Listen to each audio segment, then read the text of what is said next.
Donc, nous entamons la dernière phase des Actes des Apôtres. Et même si on est juste au chapitre, quasiment au chapitre 10, et nous allons aller maintenant vers les nations. Il dit, vous allez être mes témoins en Judée, en Samarie, et jusqu'aux extrémités du monde. Donc, nous allons aller maintenant jusqu'aux extrémités du monde, et on va voir comment Dieu va s'y prendre pour amener son Église jusqu'au bout du monde. Notre Père du ciel, conduis-nous par ton Esprit Saint, ce cher Esprit Saint que tu as mis en nous pour toujours, ce cher Esprit Saint que tu as mis en nous et qui est aussi immuable que toi, qui n'a aucune variation dans sa force, dans sa puissance, dans sa sainteté. L'être humain n'a pas le pouvoir de l'arrêter, de le stimuler ou de le bloquer, mais l'Esprit Saint a le pouvoir d'utiliser des hommes et des femmes qui étaient perdus, les transformer, les régénérer, les sauver, les habiter et les utiliser pour la gloire de Dieu. Et c'est lui qui va nous rendre persévérants. C'est lui qui va nous rendre audacieux quand c'est nécessaire. C'est lui qui va nous rendre sages et intelligents, afin qu'on puisse proclamer la bonne nouvelle dans toutes sortes de situations. Donc, guide-nous quand nous te prions au nom du Seigneur Jésus. Amen. Donc, nous allons lire, si vous voulez bien, à partir du chapitre 9 au verset 32. Mais avant de le faire, comprenons bien que, même si on est encore dans le chapitre 9, je crois que ça commence une nouvelle période. Et je crois que Luc dit à Théophile, voici comment Pierre est entré en contact avec les premiers païens. Donc, lisons verset 32. Comme Pierre visitait tous les saints, il descendit aussi vers ceux qui demeuraient à Lyde. Il trouva un homme nommé Iné, couché sur un lit depuis 8 ans, et paralytique. Puis Pierre lui dit, Iné, Jésus-Christ te guérit. Lève-toi, arrange ton lit, et aussitôt il se leva. Tous les habitants de Lyde et du Saron le virent, et se convertirent au Seigneur. Il y avait à Joppé, parmi les disciples, une femme nommée Tabitha, ce que signifie Dorcas, et elle faisait beaucoup de bonnes œuvres et d'aumônes.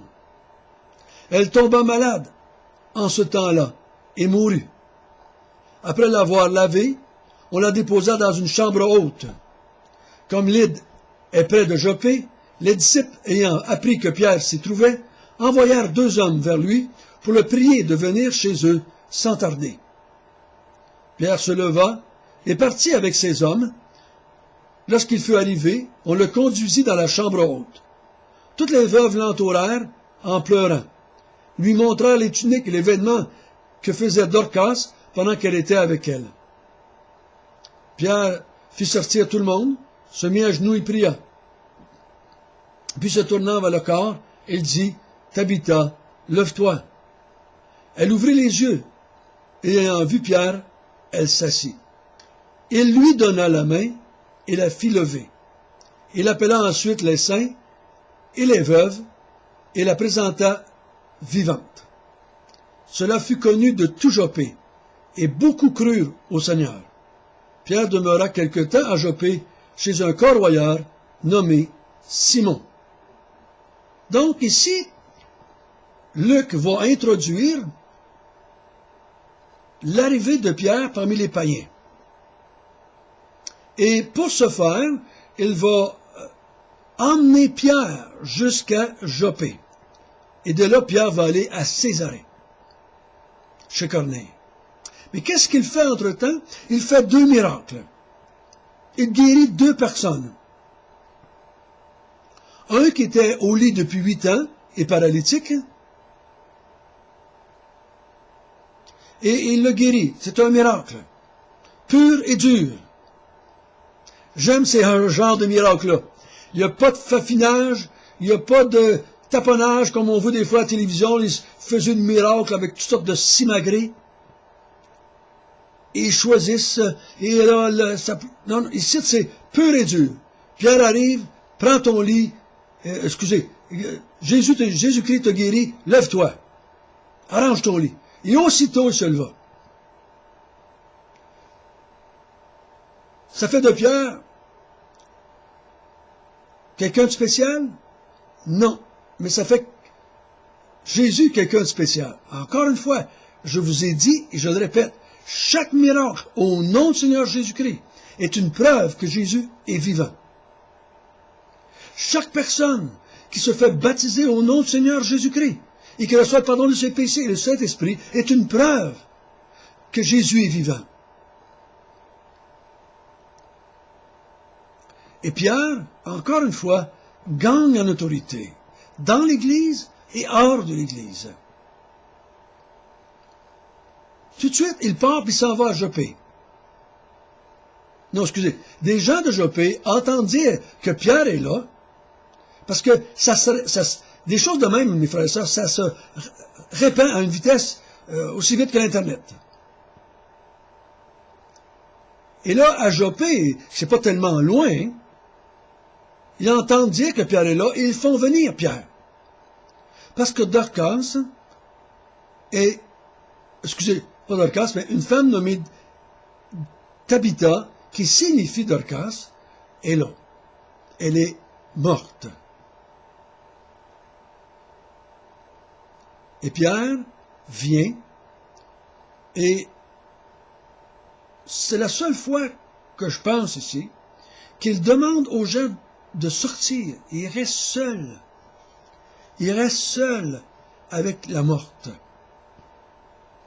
Et c'est la première fois, puis je pense que c'est la seule fois, qu'on voit Pierre s'agenouiller au pied du lit pour prier. Est-ce qu'il demande à Dieu, est-ce qu'il rentre en relation avec Dieu pour savoir, est-ce que je dois la guérir? Est-ce que je dois la ressusciter? Est-ce que je dois la ramener? Est-ce que toi, tu veux, Seigneur? Je ne sais pas. Et je crois que Pierre, à cause de son apostolat, à cause qu'il est un apôtre, reçoit directement de Dieu, de Jésus, du Saint-Esprit, une réponse, et il lui dit oui. Et Pierre se lève, et il dit à la femme, Tabitha, lève-toi. Il lui tend la main, et elle se lève. Et ça se répand, encore une fois, dans tout Joppé.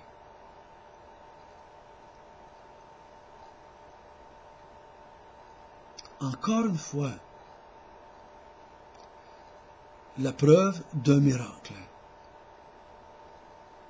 Pierre gagne en autorité. Je vous l'ai dit, une grande partie des actes des apôtres, c'était écrit pour donner autorité aux apôtres et pour convaincre le monde entier de la résurrection de Jésus.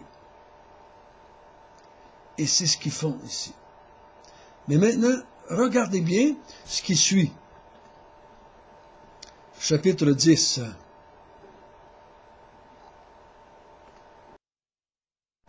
Chapitre 10, verset 1. Il y avait à Césarée un homme nommé Corneille, centenier dans la cohorte dite italienne. Cet homme était pieux et craignait Dieu avec toute sa maison. Il faisait beaucoup d'aumônes au peuple et priait Dieu continuellement. Vers la 9e heure du jour, il vit clairement dans une vision un ange de Dieu qui entra chez lui et qui lui dit « Corneille !» Des regards fixés sur lui et saisi de foi, il répondit « Qu'est-ce, Seigneur ?» Et l'ange lui dit « Tes prières et tes aumônes sont montées devant Dieu. » Il s'en s'est souvenu. « Envoie maintenant des hommes à Joppé et fais venir Simon, surnommé Pierre. Il est logé sur un certain Simon, corroyeur, dont la maison est près de la mer. » Dès que l'ange qui lui avait parlé fut parti, Corneille l'appela, 2 de ses serviteurs, un soldat pieux d'entre ceux qui étaient attachés à sa personne. Et après leur avoir tout raconté. Il les envoya à Joppé. Donc, qu'est-ce qu'on vient de voir ici? Un centenier, un soldat, qui est croyant, il craignait Dieu, avec toute sa maison, il faisait beaucoup d'aumônes au peuple, il priait Dieu. Donc, on peut croire que c'était probablement un prosélyte juif, probablement, peut-être que non. Mais il faisait des aumônes au peuple. Est-ce que c'est au peuple juif ou au peuple romain? On ne sait pas trop. Vers la 9e heure du jour, ça veut dire que vers 3 heures de l'après-midi, il y a un homme qui vient. Un ange, pas un homme, excusez, un ange qui vient dans une vision. Et cet ange lui dit, va chercher Pierre. Va chercher Pierre. Il se trouve à Joppé, dans une maison près de la mer, chez un nommé Simon Corroyeur.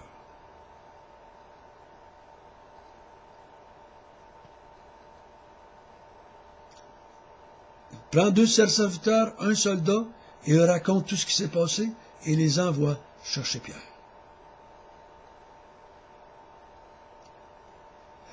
Moi, je trouve ça fantastique. Je trouve ça fantastique de voir l'intervention divine pour le salut des âmes. Je trouve ça 100 millions de fois plus encourageant, édifiant, stimulant que n'importe quelle grande campagne d'évangélisation qu'on organiserait. Parce que j'en ai organisé des campagnes d'évangélisation qui n'ont rien donné. Accepter beaucoup de fatigue et de frustration et de découragement.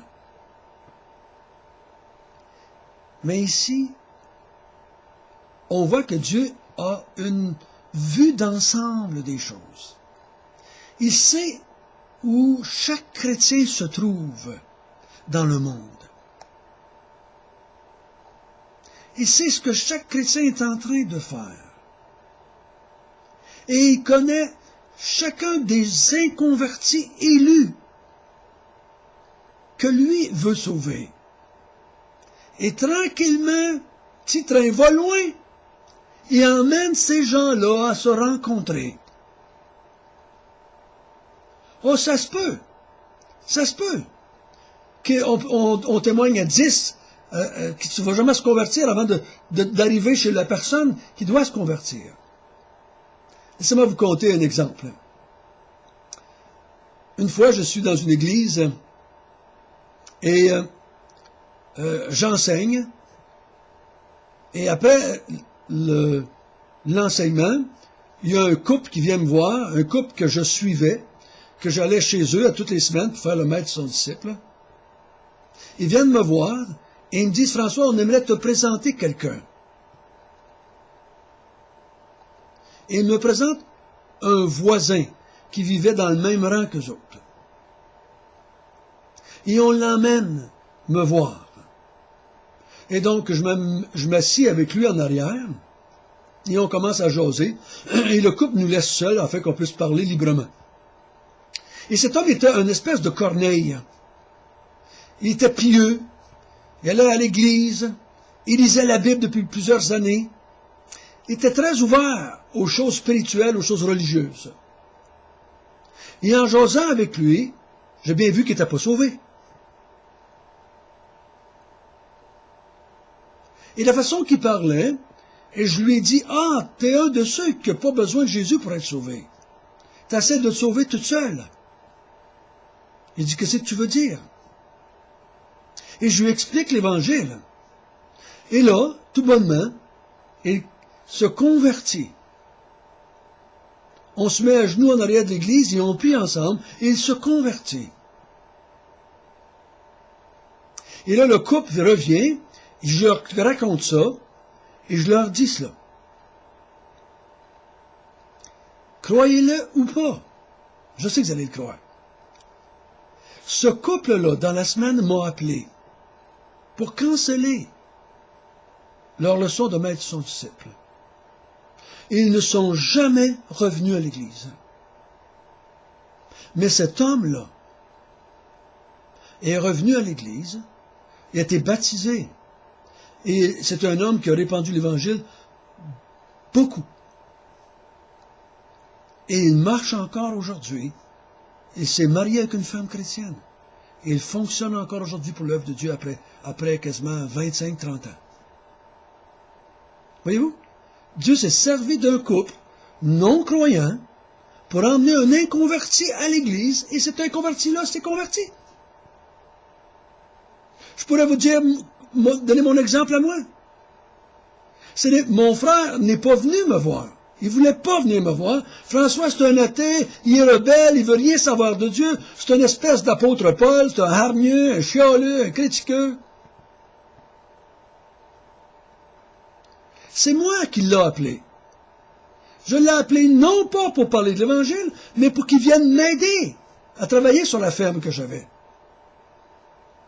Mais cette journée-là, Dieu a utilisé mon jeune frère pour me parler de l'Évangile, et quelque temps après, j'étais sauvé. Mon frère ne voulait pas venir me voir. Dieu a suscité dans mon cœur, c'est ça que je dirais aujourd'hui, de l'appeler, il est venu, il m'a parlé d'Évangile. Après que je lui ai demandé, parce qu'il ne m'en parlait pas. Et moi, je lui ai demandé, c'est quoi ton affaire là, de baptiste? C'est quoi ton affaire là, de Bible? Et il m'a annoncé l'Évangile. Et Dieu, dans sa grâce, par la force du Saint-Esprit, m'a emmené à l'Évangile et à me repentir et à croire.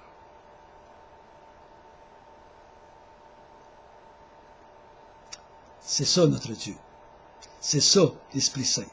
C'est ça Jésus qui bâtit son Église. Et ça, ici, on en a un exemple ici. Et nous allons voir demain qu'est-ce qui va se passer chez Corneille afin qu'il rentre dans le peuple de Dieu, étant le premier païen qui nous est donné dans les Actes des Apôtres. Notre Père du ciel, merci. Merci que tu nous as sauvés en Jésus-Christ. Merci que tu as conduit les hommes et les femmes dans nos vies qu'il fallait pour qu'on puisse se repentir et croire par la grâce de Dieu, par la force de ton Esprit Saint. Nous savons très bien que ces hommes et ces femmes n'ont rien de spécial. C'est juste des instruments, c'est juste des outils qui s'appellent Pierre, qui s'appellent Paul, qui s'appellent François, qui s'appellent Denis. C'est tous juste des outils. Tu peux utiliser les plus intelligents et les moins intelligents. Tu peux utiliser hommes et femmes, jeunes et vieux, blancs ou noirs. Et tu bâtis ton Église à la gloire de ton nom. Oh, puisses-tu être béni éternellement. Amen.